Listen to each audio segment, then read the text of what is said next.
시간도 헤브론 교회 예배하러 오신 여러 성도님들 축복하고 또 사랑합니다. 우리 한번 옆에 성도님들 보면서 한번 인사 한번 해볼까요? 사랑합니다. 네. 다시 한번 해볼까요? 아름답습니다. 네.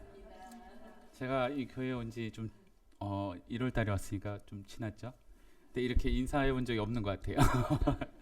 네, 다 아름답고 또 사랑스러운 분들이십니다.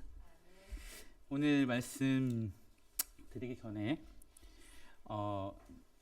저희 이제 교육자들이 돌아가면서 설교를 하고 있죠. 여러분들이 식사를 할 때 반찬을 먹으면서 이 반찬이 저 반찬보다 맛있네, 이 반찬이 저 반찬보다 맛있네 이렇게 얘기하면서 드시나요? 그냥 반찬이 맛 없네, 있네 이렇게 하고 드시죠. 예, 영의 양식도 마찬가지입니다. 누가 잘하네, 누가 못하네 이런 비교보다 그릇을 보지 마시고 그 안에 담긴 그 주님께서 부어주신 그 내용을 보시기를 축복합니다.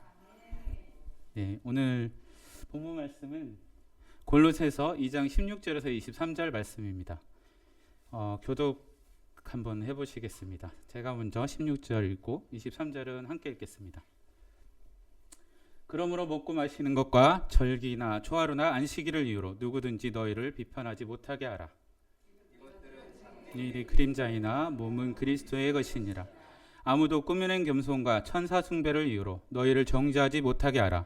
그가 그 본 것에 의지하여 그 육신의 생각을 따라 헛되이 과장하고 머리를 붙들지 아니하는지라. 온몸이 머리로 말미암아 마디와 힘줄로 공급함을 받고 연합하여 하나님이 자라게 하심으로 자라느니라. 너희가 세상의 초등학문에서 그리스도와 함께 죽었거든 어찌하여 세상에 사는 것과 같이 규례에 순종하느냐. 붙잡지도 말고 맛보지도 말고 만지지도 말라 하는 것이니 이 모든 것은 한때 쓰이고는 없어지리라. 사람의 명령과 가르침을 따르느냐. 함께 읽겠습니다. 이런 것들은 자의적 숭배와 겸손과 몸을 괴롭게 하는 데는 지혜 있는 모양이나 오직 육체에 따르는 것을 금하는 데는 조금도 유익이 없느니라. 아멘. 오늘 잠시 제가 기도하고 말씀 전하도록 하겠습니다. 사랑하는 하나님 아버지, 오늘도 말씀 앞에 또 서게 하시고 하나님을 예배하게 하시니 감사합니다. 하나님 이 시간 또 부족한 전도사를 통해서 하나님 귀한 말씀을 전합니다. 아버지 하나님 어떤 말씀을 전하든지 그것이 하나님께 합당하게 쓰임받기를 원합니다. 바라옵기는 듣는 우리들의 마음을 열어주셔서 주님이 우리에게 주시는 그 귀한 말씀의 참뜻을 깨닫는 이 시간 되도록 역사하여 주옵소서. 감사드리며 예수님의 이름으로 기도드립니다. 아멘. 네, 오늘 머리를 붙들지 아니하는지라 라는 제목으로 말씀 전하도록 하겠습니다. 아시다시피 이 골로새서는 이 기독론과 교회론을 대표적으로 다루고 있는 서신서입니다. 그리고 이렇게 드러나 있지는 않지만 이 종말의 때에 이루어질 소망에 대해서도 다루고 있습니다. 아시다시피 골로새서는 옥중 서신으로 알고 계시죠? 그러나 정확한 그 기록 연대와 또 그 장소는 학자들마다 좀 의견이 좀 나눠집니다. 이 중 가장 유력한 것은 로마 감옥에서 주후 60년에서 61년에 바울에 의해서 쓰여졌다고 알려지고 있습니다. 골로새 교회는 아시다시피 바울에 의해서 세워진 교회가 아닙니다. 그 바울의 동역자였던 에바브라가 전한 그 복음에 의해서 세워진 교회입니다. 이 에바브라는 로마 감옥에 있는 바울을 찾아가서 이 골로새 교회의 성도들의 그 사랑과 믿음을 전하게 됩니다. 동시에 에바브라는 이 골로새 교회에 들어와 있는 이단들에 대해서도 이 바울에게 얘기를 하고 그 해법을 물어봅니다. 이 이단들에 대해서는 명확히 알려져 있지 않지만 당시에 그 율법을 중시하는 유대주의 또는 그 당시 헬라 철학과 이 그리스도교가 합쳐진 그 혼합주의 그리고 또 그 영적인 지식을 그 추종하는 초기 영지주의였을 것이라고 추측하고 있습니다. 그때나 지금이나 이 사람들을 미혹하는 이단들은 항상 성도들의 영혼을 노리고 있는 것 같습니다. 우리가 말씀 앞에 바르게 서 있지 않으면 이런 미혹에 넘어가는 것은 순식간이라는 생각이 듭니다. 이 에바브라로부터 골로새 교회 안의 그 문제에 대해서 전해 들은 바울은 비록 이단이 깊숙이 이 교회 안에 들어와 있지 않았지만 그 영향이 적지 않다는 것을 알았기에 그 긴급 서명을 또 단박에 알아차리고 이 골로새 교인들에게 그리스도가 누구이신지, 그리스도가 그 얼마나 우월하신 존재인지에 대해서 기록하고 있습니다. 그게 바로 1장의 이야기인데요. 더불어서 이것은 구원의 조건으로 예수 그리스도 외에 다른 어떤 것도 필요하지 않다는 것을 얘기하는 것이기도 합니다. 이 2장에서 등장하는 또 거짓 교사들의 속임수, 즉 그리스도를 따르는 것이 아니라 사람의 전통과 세상의 초등학문을 따르는 이 철학과 헛된 속임수를 배격하기 위한 논리적인 포석이기도 합니다. 1장 18절에서 바울은 그리스도는 교회의 머리이자 교회는 그리스도의 몸이라고 이야기합니다. 많이 들어보셨죠?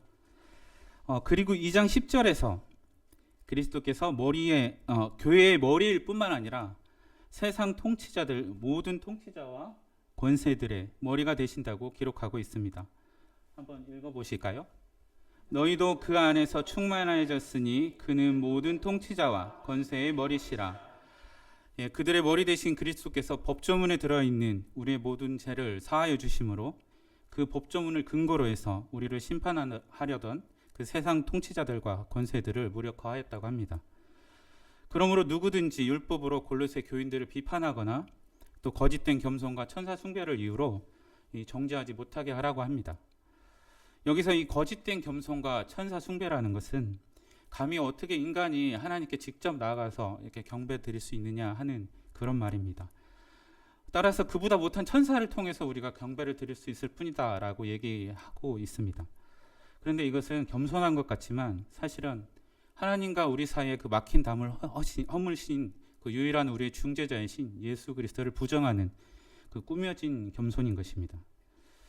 또한 거짓 교사들은 자신들의 그 신비한 체험에 근거해서 자기들의 눈으로 본 그것을 과장하고 자랑하였습니다. 그러나 그것은 성령으로부터 나온 것이 아니라 인간적인 감정이나 이성이나 욕심으로 말미암은 것이라고 바울은 얘기하고 있는 것입니다. 그들은 먹고 마시는 것과 절기나 초하루나 안식일을 이유로 교인들을 비판했습니다. 또 그들은 거짓으로 겸손한 척하고 보이는 것만 가지고 보이는 믿음을 정죄하였습니다. 즉 그리스도와 함께 죽은 주의 성도들을 다시 세상의 초등학문에 순종하게 하려고 합니다. 하나님의 말씀에 이 사람의 교훈을 더하여 그것을 숭배하였습니다. 그들은 구원을 위해서 그리스도 외에 무엇인가 더 필요하다고 말을 하는 것입니다. 이 시대에도 그렇게 그리스도 외에 다른 무엇인가 필요하다고 말하는 이들이 있습니다. 그러나 이러한 것은 모두 한 번 쓰고 나면 없어져 버릴 것으로서 하나님이 아닌 인간이 명령하고 가르치는 것이라고 바울은 이야기합니다. 다시 말하면 한 사람이 하나님의 백성에 속하느냐의 여부를 결정하는 참된 시금석은 음식 규정이나 유대 절기의 준수나 혹은 초영적 경험의 개발이 아니라 예수 그리스도에 속해서 그의 생명으로 사느냐의 문제라는 것입니다. 그러므로 교회는 그 생명을 예수 그리스도로부터 얻어야 합니다. 즉 온몸의 머리이신 그리스도로부터 각 마디와 힘줄로 공급함을 받고 연합하여 하나님이 자라게 하시는 대로 자라게 해야 된다고 바울은 말하고 있습니다. 우리가 사는 이 세대에도 주님 안에 있지 않은 이 가짜 경건으로 사람들을 정죄하는 모습들이 있습니다. 혹시 우리 안에 그런 모습은 없는지 늘 돌아보아야 할 것 같습니다. 이전에 제가 다니던 교회에 한 집사님이 계셨는데 마라톤을 정말 너무 좋아하셨어요. 너무 좋아해가지고 이 주일 아침에도 이제 드디어 마라톤을 하게 됩니다. 이제 모임들이 주일 아침에 보통 많이 일어나잖아요. 근데 그분이 찬양대를 섬기고 계셨는데 이 찬양대까지 내려놓고 마라톤을 하신 거예요.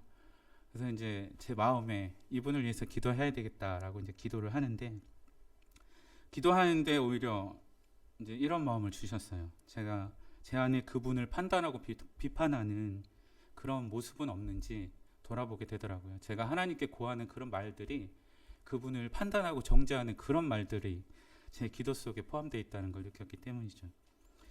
내가 만든 인위적인 그런 경건의 틀 안에 그분을 넣고 있지는 않았나 하는 생각이 들었었습니다. 은연중에 우리는 이 내가 현재 갖추고 있는 경건의 모양이 참이냐 이렇게 생각하는 경향들이 있습니다. 그리고 그 기준에 이르지 못하는 사람들의 믿음을 판단하는 경향이 있죠. 설교를 준비하면서 저 역시 여전히 그런 오리 속에 제가 있다는 것을 또 깨달을 수 있었습니다. 그리스도 안에서 정죄함이 없다고 하였습니다. 그분이 이미 우리 죄를 속량하셨고 또 그분 외에는 판단하시는 이가 없다고 하였습니다. 그러므로 경건의 모양을 이유로 타인을 정죄하고 있다면 먼저 내 경건의 모양이 꾸며진 경건이 아닌지 우리가 점검해야 할 것입니다. 그리고 이 경건은 우리의 신앙에 필요한 것이고 좋은 것이지만 이것으로 우리의 구원의 조건이 될 수는 없습니다. 여러분은 자신의 신앙의 본질을 어디서 찾고 계신지요? 우리 신앙의 본질은 예수 그리스도시며 그분 마음과 성품과 행하신 모든 것을 본받아서 그분을 닮아가는 것입니다. 이러한 신비적인 체험이든지 꾸며진 경건이든지 또 18절에 얘기하는 그 본 것에 의지하는 것은 성령께서 주시는 마음이 아니라 육신의 생각을 따르는 것이라고 바울은 말하고 있는 것입니다. 이 기억해야 할 것은 이들도 스스로 그리스도인이라고 생각했다는 것입니다. 근데 왜 이렇게 스스로 그리스도인이라고 생각하는 이들이 꾸며낸 금송과 또 허탄한 예배로 타인을 정죄하고 또 자기들의 그 신비주의적 체험을 헛되이 과장한 것일까요? 그 까닭을 바울은 19절에서 이렇게 이야기합니다. 머리를 붙들지 아니하는지라 라고 하는데 공동번역으로 한번 읽어보시겠습니다. 그리고 그들은 그리스도를 머리로 하는 몸의 지체가 아닙니다. 한마디로 그들은 그리스도의 몸된 교회가 아니라는 것입니다. 교회에 비록 나오고 있지만 그들은 그리스도의 교회가 아니라고 이야기하고 있습니다. 이들은 자의적 해석에 따른 예배와 과장된 겸손과 또 부질없는 금욕주의 같은 것들로 자신을 현명하게 보이려고 한 것입니다. 그러나 실상은 이 육체의 욕망을 제어하는 대로 조금도 힘이 없었습니다. 왜냐하면 이들의 머리가 그리스도가 아니기 때문이죠. 여전히 세상에 속하여 살고 있기 때문입니다. 이들은 머리이신 주님과 연결되어 있지 않았습니다. 그들은 육체를 따르는 것을 금하지도 못하면서 자신들의 몸만 괴롭게 하는 자들이었습니다. 머리에 의해 통제되는 지체가 머리로부터 연결되어 있지 않으면 우리가 어떻게 손가락 하나 꼼짝할 수 있겠습니까? 그것과 마찬가지라는 생각이 듭니다. 이 골렛의 상황에 대한 적용은 분명합니다. 즉 머리에 의존하지 않는 이 거짓 교사들이 생명과 공급의 원천인 머리 대신 그리스도와 접촉하고 있지 않으며 그 몸에도 속하지 않는다고 말하고 있는 것입니다. 교회 공동체는 교회의 머리 되시는 그리스도와의 생생한 연합을 유지해야 하는 것입니다. 그리고 이것은 교회가 되는 우리 한 사람 한 사람에게도 그리스도와 연합해야 함을 의미하기도 합니다. 이 그리스도와 연합한다는 의미는 그리스도 안에서라는 표현과 연결이 되는데요. 지난주 이삭 전도사님 설교에서도 그리스도 안에서라는 말씀이 나왔었죠. 이러한 연합은 상징적으로는 세례와 성례전을 통해서 경험할 수도 있습니다. 그러나 무엇보다도 이 연합은 영적인 연합인과 동시에 실제적인 연합이기도 합니다. 여러분들이 이 실제적인 연합을 경험하고 또 깨닫게 되는 은혜가 있기를 축복합니다. 그것은 곧 그리스도를 닮아가야 한다는 것을 말하는데요. 이 그리스도와 연합하는 사람들은 성령을 통해 그리스도의 형상을 닮아가야 한다는 것입니다. 즉 믿음으로 성령님의 도움을 받으며 그리스도의 성품을 담기를 노력하고 구별된 삶을 살아내야 한다는 것입니다. 다른 어떤 신비적인 것이나 외적인 그런 경건의 모양이 아닌 오직 예수님 안에서 삶의 방식과 방향과 가치를 찾고 추구해야 한다는 의미입니다. 그러나 이것 또한 우리의 노력으로 구원을 이룬다는 의미로 오해하지 않도록 조심해야 하겠습니다. 우리 자신에게는 의가 없기 때문입니다. 구원하시는 이는 하나님이십니다. 전 교회에서 저 집사님 한 분이 저에게 어느 날 정말 의외의 질문을 하셨어요. 근데 이분은 안수 집사님이기도 하시고 또 찬양대장으로 섬기시기도 하고 또 아버지 학교 또 그 리더로 또 있기도 하고 또 남성교회 회장으로 있기도 하고 정말 교회에 대해서 열심히 섬기신 분이었는데 어느 날 저에게 이렇게 물어보는 거예요. 집사님도 방언하시나요? 그때는 제가 집사였습니다. 그때 이분의 그 의도를 정확하게 제가 몰랐기 때문에 일단 조심스럽게 그렇다고 얘기를 드렸죠. 근데 이분이 이러시는 거예요. 저는 방언도 못하고 따로 경건 생활을 잘하는 것도 아니고 또 다른 사람을 볼 때 자기가 그렇게 헌신적이지도 않은 것 같다는 거예요. 그런 걸 보면 이 자기 믿음이 진짜인지 아닌지 의심이 들 때가 있다는 것입니다. 우리가 믿음이 겉으로 보이는 행위로 드러날 수는 있습니다. 그런데 그것만으로 우리의 믿음을 판단할 수는 없습니다. 이 또 방언에 대해서도 그 바울이 얘기하고 있는데요. 방언 또한 많은 은사 중 하나일 뿐 그것이 믿음의 척도는 아닙니다. 고린도전서 12장 29절과 30절에서 바울은 하나님이 교회 중에 세우신 직분에 대해 이렇게 이야기합니다. 제가 읽겠습니다. 다 사도이겠느냐? 다 선지자이겠느냐? 다 교사이겠느냐? 다 능력을 행하는 자이겠느냐? 다 병 고치는 은사를 가진 자이겠느냐? 다 방언을 말하는 자이겠느냐? 다 통역하는 자이겠느냐? 그렇습니다. 우리의 믿음이 다 같을 수 없고 우리의 직분이 다 같을 수 없습니다. 우리의 몸이 각 지체의 역할이 다르고 약함과 강함도 다 다릅니다. 꼭 틀림이 아니라 이거는 단지 다르다는 차이일 뿐입니다. 우리의 믿음에 우리가 진심으로 예수님을 나의 구세주로 받아들였다면 그리고 그 예수 그리스도를 믿는 것 외에 다른 무엇이 우리의 믿음에 필요하겠습니까? 예수님을 구주로 영접한 그 사실만으로도 이미 믿음이 있다고 저는 생각을 합니다. 그 외의 외적인 모든 활동은 믿음의 조건이 아니라 그 믿음의 결과로서 나타나는 것입니다. 오늘 본문 16절에 그러므로라는 말로 오늘 본문이 시작되는데요. 이 그러므로가 받는 그 앞의 말씀의 요지는 그리스도 안에서 행하라라는 말씀입니다. 2장 6절에 그 안에서 행하라 이 말은 현재 능동 명령으로 표현되고 있는데 이 말은 계속하여 그리스도 안에서 살아가라라는 의미인 것입니다. 바울은 그 안에서 행하는 구체적인 활동이 무엇인지 2장 7절에서 기록하고 있습니다. 함께 읽어보실까요? 그 안에 뿌리를 박으며 세움을 받아 교훈을 받은 대로 믿음에 굳게 서서 감사함을 넘치게 하라. 여기서 이 뿌리를 박으며 세움을 받아 굳게 서서 이 세 개의 분사로 이루어진 이 말은 모두 수동태입니다. 자기가 하는 게 아니라 누군가로부터 이렇게 이루어지는 것입니다. 그게 누구일까요? 이것이 의미하는 바는 바로 하나님께서 하신다는 하나님의 행위를 가리키는 것입니다. 우리 자신이 예수님에 대하여 갖는 책임이 무엇이든지 또 많든지 적든지 간에 그거에 상관없이 하나님께서는 우리들 각자 가운데 역사하여 오셨습니다. 우리를 그리스도 안에 뿌리내리도록 하신 분도 하나님이시고 또 지금도 우리를 그리스도 안에 세우고 계신 분도 하나님이시고 우리 안에 계신 주님으로 말미암아 우리를 믿음 안에 굳건히 서게 하시는 분도 하나님이신 줄 믿습니다. 그러니 구원받으려면 우리가 무언가 필요하다고 말하는 것에 속지 마시기 바랍니다. 그것으로 형제자매를 정죄하는 일이 없도록 주의하시기 바랍니다. 주님은 이 제자로 따르는데 필요한 것을 많이 말씀하시지 않았습니다.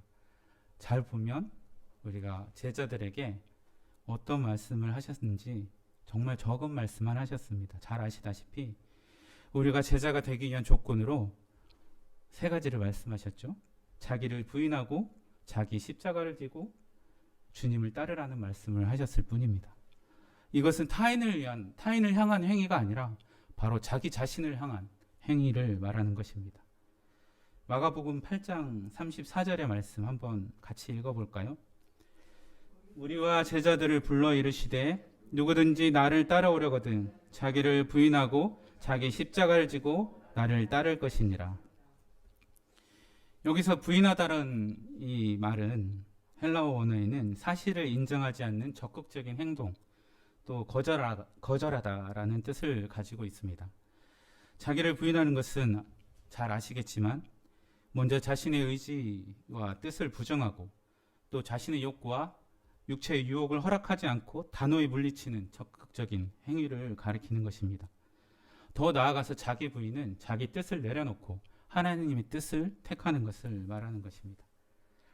마가복음 지금 방금 읽으신 34절의 말씀 근데 바로 앞에는 베드로가 예수님께로부터 꾸지람을 듣는 장면이 나옵니다. 이 베드로가 꾸지람을 듣는 이유는 베드로가 예수님께 대들었기 때문입니다. 우리 꼬맹이들이 대들 때 이 조그만 게 어딜 대들어 하고 야단을 치기도 하죠. 이 예수님이 마가복음 8장 32절의 말씀에서 마가복음 8장 32절의 말씀 같이 한번 읽어볼까요? 드러내놓고 이 말씀을 하시니 베드로가 예수를 붙들고 항변하매. 여기서 드러내놓고 이 말씀을 하시니 하는 이 말씀은 무엇이었습니까? 네, 다름 아닌 주님의 고난과 죽음과 또 부활을 말씀하신 그 말씀이셨습니다. 지금이야 우리는 이것이 무슨 뜻인지 알 수 있지만 당시 베드로에게는 정말 이해할 수 없는 그런 말이었을 것입니다. 그래서 베드로가 심하게 거칠게 예수님께 항변을 합니다. 여기서 이 항변한다는 것은 그냥 안 됩니다 수준이 아니라 예수님을 향해서 아주 거칠게 되돌았던 것입니다.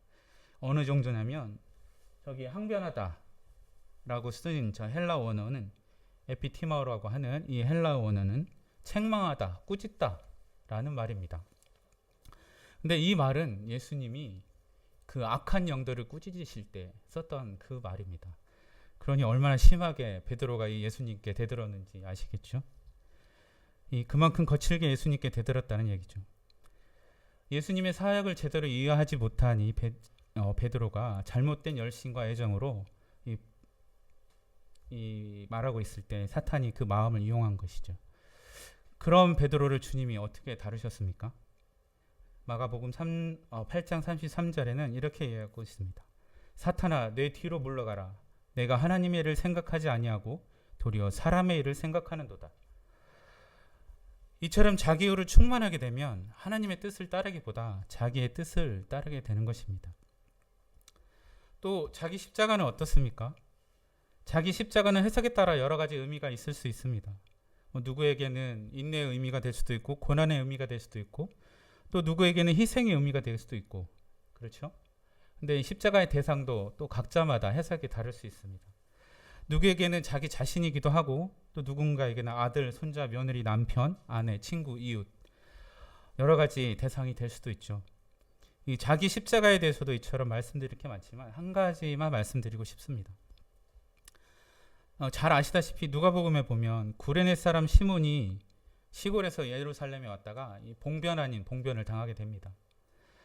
로마 군인들이 지나가는 시몬을 잡고 예수님의 십자가를 대신 지우게 되죠.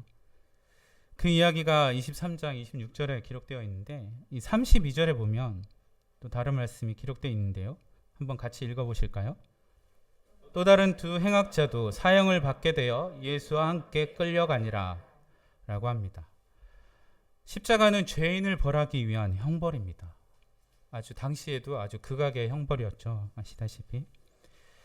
근데 이 시몬이 정말 아무 잘못도 없는데 운이 정말 없어서 그 십자가를 진 것일까요? 저는 아니라고 생각을 합니다. 그 십자가는 이 두 행악자가 진 것처럼 죄인인 시몬 그리고 바로 우리가 져야 할 그 형벌을 의미합니다. 시몬은 누구의 십자가를 대신 진 것이 아니라 바로 자기 죄에 대한 십자가를 진 것입니다. 그러나 이 십자가에 달리시는 누구입니까? 십자가를 지고 간 시몬입니까? 아닙니다. 바로 죄 없으신 예수님이셨습니다. 십자가를 지는 것은 우리이지만 우리 대신 십자가에 달리시는 이는 바로 주님이십니다. 그런데도 우리는 이 십자가를 지는 것에 대해서 불평을 합니다. 정작 십자가에 달리신 이는 주님이신데 말입니다. 그러면서 자기 십자가를 지려고 하지도 않고 또 지면서도 버거워하는 것이죠. 그렇지 않으면 또 대단한 일, 심지어 주님의 십자가를 내가 대신 지었다 이렇게 말하기도 합니다. 그러나 기억하시면 좋겠습니다. 우리가 우리의 죄로 지고 가는 이 십자가는 우리 대신 주님이 못 박히신 그 십자가라는 사실 말입니다. 그걸 기억하는 한 이 십자가가 결코 무겁지만도 않고 또 버겁지만도 않을 것이며 또 우리가 주를 위해 일했다고 또 목에 힘줄 일도 아닐 것이라고 생각합니다. 그러나 무엇보다도 이 말씀에서 중요한 것은 이 자기를 부인하고 자기 십자가를 지고 따르라 하는 이 말씀에서의 방점은 이 앞에 자기를 부인하고 자기 십자가를 지고 가는 이 부분이 아니라 그 뒤에 나오는 나를 따를 것이니라 라는 이 말씀에 있습니다. 아무리 인격적으로 겸손하고 경건하다 할지라도 예수님을 따르지 않으면 그건 제자의 길이 아닙니다. 아무리 성경을 많이 알더라도 제자가 아닙니다. 우리가 좀 강하게 얘기하자면 자기를 부인하고 자기 십자가를 지는 것은 이제 예수님을 따를 준비에 불과하다는 것입니다. 예수님을 실제 따를 때에야 이 자기 부인과 자기 십자가가 의미가 있는 것입니다.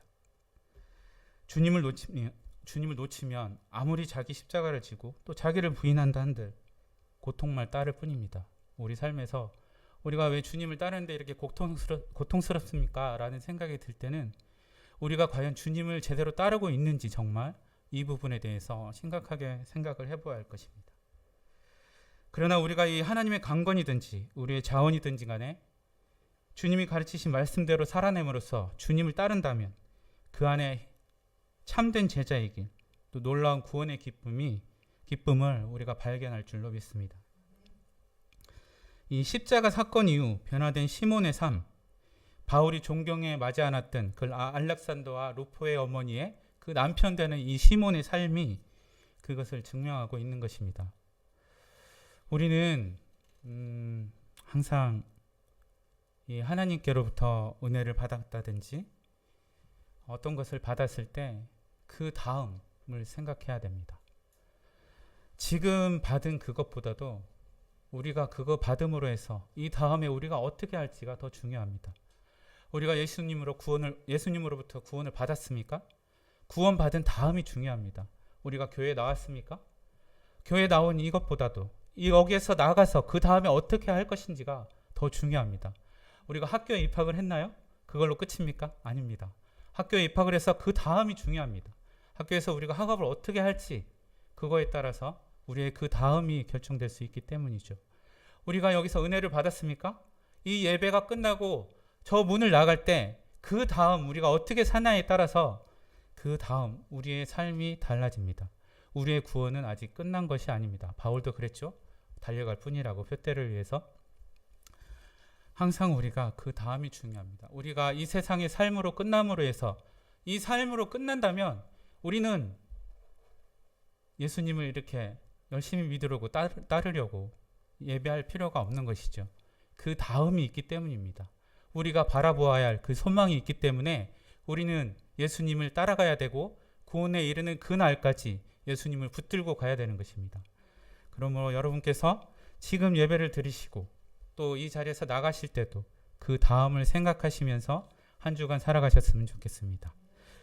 우리의 구원에 예수 그리스도 외에 필요한 것은 아무것도 없습니다. 다른 무엇이 아니라 교회의 머리이자 만유의 머리 되시는 주님을 붙드십시오. 그러면 주님으로 말미암아 공급을 받고 연합하여 하나님이 자라게 하실 것입니다. 우리의 신앙의 여정이 어떤 경건의 모양이나 또 신비적 체험이나 혹은 타인과의 비교나 또 정죄가 아니라 오직 예수 그리스도를 믿는 믿음만이 우리의 구원의 조건이자 전부임을 믿는 참된 신앙의 여정이 되시기를 간절히 소망합니다. 더불어 믿는 자들에게나 믿지 않는 자들에게나 우리의 구원과 믿음이 참되다는 것을 예수님을 따르는 우리의 삶으로 인해서 증명될 수 있기를 간절히 바라봅니다. 우리 주님이 우리 안에 주신 성령께서 우리를 도와주실 것입니다. 인간의 허탄한 속임수나 마귀의 강교한 술책에 빠지지 말고 머리이신 그리스도께 붙들려 각 지체에게 역사하셔서 그 맡은 분량대로 영향을 공급하시고 또 사랑 안에서 스스로를 세우시는 하나님의 은혜를 강구해 나가는 우리 모두가 되기를 바라봅니다. 끝으로 에베소서 4장 15절의 말씀을 함께 읽어보면서 말씀을 마치도록 하겠습니다. 같이 한번 읽어보실까요? 오직 사랑 안에서 참된 것을 하여 범사에 그에게까지 자랄지라. 그는 머리니 곧 그리스도라. 아멘. 기도하시겠습니다. 사랑하는 하나님 아버지, 오늘도 말씀을 주시고 또 전하게 하시고 듣게 하시니 감사합니다. 주님, 우리 마음속에 심겨진 이 말씀의 씨앗이 자라나서 우리 삶이 되고 또 우리의 삶이 말씀이 되기를 원합니다. 포도나무 가지가 노력하여 포도나무에 붙어 있을 수 없음을 압니다. 포도나무의 은혜가 아니면 붙어 있을 수 없음을 고백합니다. 모든 믿는 자의 포도나무 되시는 주님의 은혜를 구합니다. 머리 되신 주님과 연합하여 떨어지지 않도록 주께서 붙들어 주옵소서. 만유의 머리 대신 예수님의 이름으로 기도드립니다. 아멘. 네, 계속해서 찬송가 484장 하시겠습니다.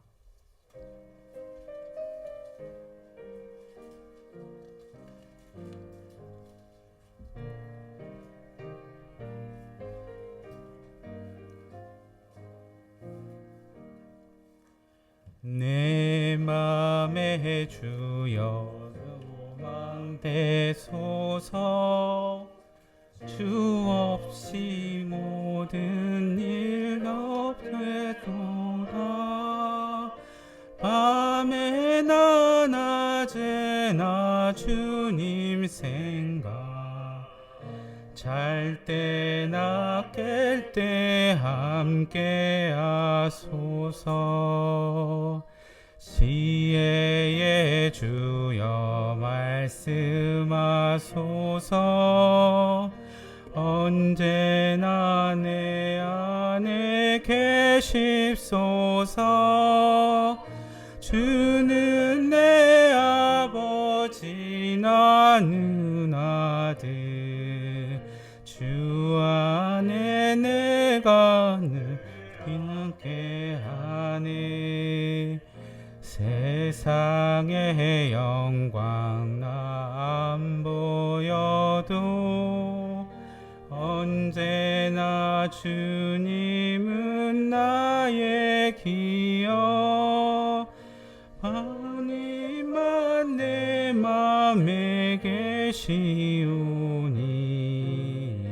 영원한 주님 참 귀하셔라. 영원한 주님 내 승리의 주. 하늘의 기쁨을 주옵소서. 어떠한 고난이 닥쳐와도 만유의 주여 소망되소서.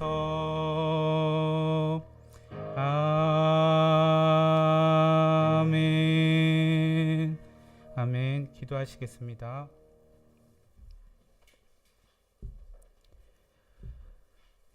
하나님 아버지, 주님을 묵상하는 사순절 다섯째 주 예배를 감사와 기쁨으로 드리게 하시니 감사합니다. 현장이나 가정이나 예배드리는 그곳에 성령님이 동일한 은혜로 함께 하실 줄 믿습니다. 이 시간 우리의 삶의 땀과 눈물과 정성을 모아 작은 물질로 하나님 앞에 예물로 드립니다. 각자의 가정을, 각자의 사정을 하나님께서 아시오니 그 한량없는 자비와 은혜를 부으사 그 눈물을 닦아주시고 위로해 주시며 모든 묶음이로부터 풀어지는 역사가 있게 하여 주옵소서. 이 물질이 하나님 나라가 확장되는 은혜의 현장에 소중히 사용될 수 있도록 은총을 더하여 주옵소서. 예수님의 이름으로 기도드립니다. 아멘.